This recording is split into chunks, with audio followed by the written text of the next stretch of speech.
Oh hey, didn't see you there.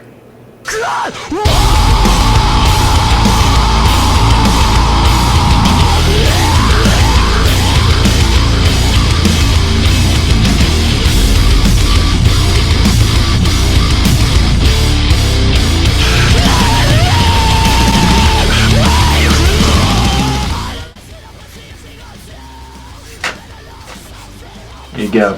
Thanks for being a cheeky fan. Oh, hey guys. You keep sneaking up on me. Welcome to the 2015 Cheeky Analysis, Playoff Edition. Well, the Cheeky Bastards made the playoffs again. Big surprise, right? Now before you all go rush to double check, yes, this is my 5th Gay Boobs postseason, making me the record holder for the most Gay Boobs playoff appearances. This season has been a roller coaster for the Cheeky Bastards. I started off 0-4 and was all but ruled out, but then I made some genius moves and decisions, as usual, and turned the whole season around. Congratulations to Josh, JT, and Papa for securing the other 3 playoff spots, and congratulations to Jeffrey, Ryan, Pat, and Craig for having a chance at getting into the playoffs and fucking it up. It was a tight battle for the last 2 playoff spots this year. I mean, the 8th place team right now is 7-7. That's crazy.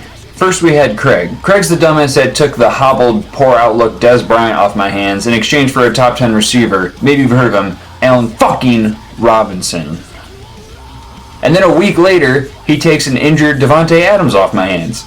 That's right, my top 2 wide receiver draft picks this year busted early, and I was able to trade them both to Craig. Tip for next season, Craig. Try to only do trades where you're receiving players that are not injured. You are 100% more likely to benefit. Then there was Ryan. Ryan had the easiest shot at making the playoffs in Week 14, and that all he had to do was win his matchup against Papa Bear, or the Honey Badgers. That didn't turn out so well. See, some people will look at that matchup and be like, wow, Ryan really got screwed by injuries. If that hadn't happened, he might have had a real decent shot at defeating the Honey Badgers. Other people look at the matchup and just simply think, huh, Super Mario Bros. Doesn't have as many points as Honey Badgers.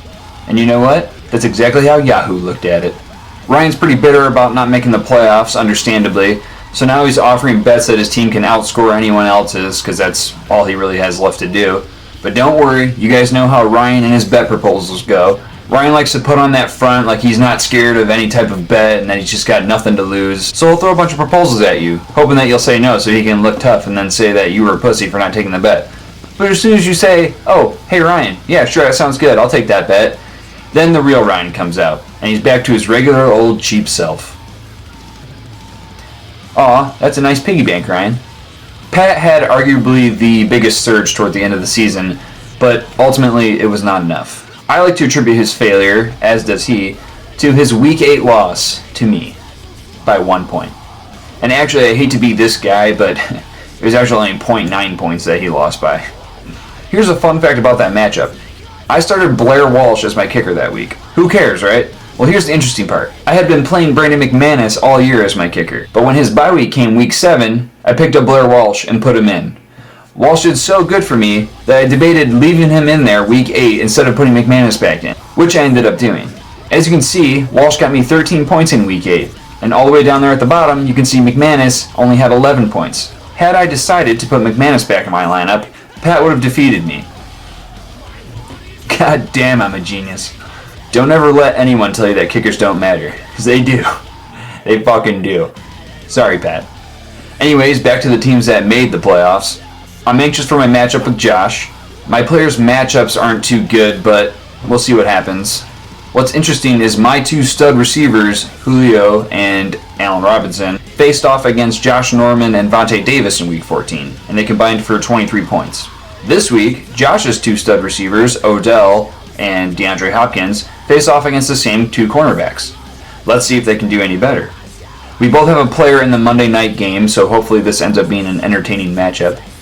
Or hopefully I have it won by Monday night. I can't believe I might actually have to worry about Tim fucking Hightower ruining my season.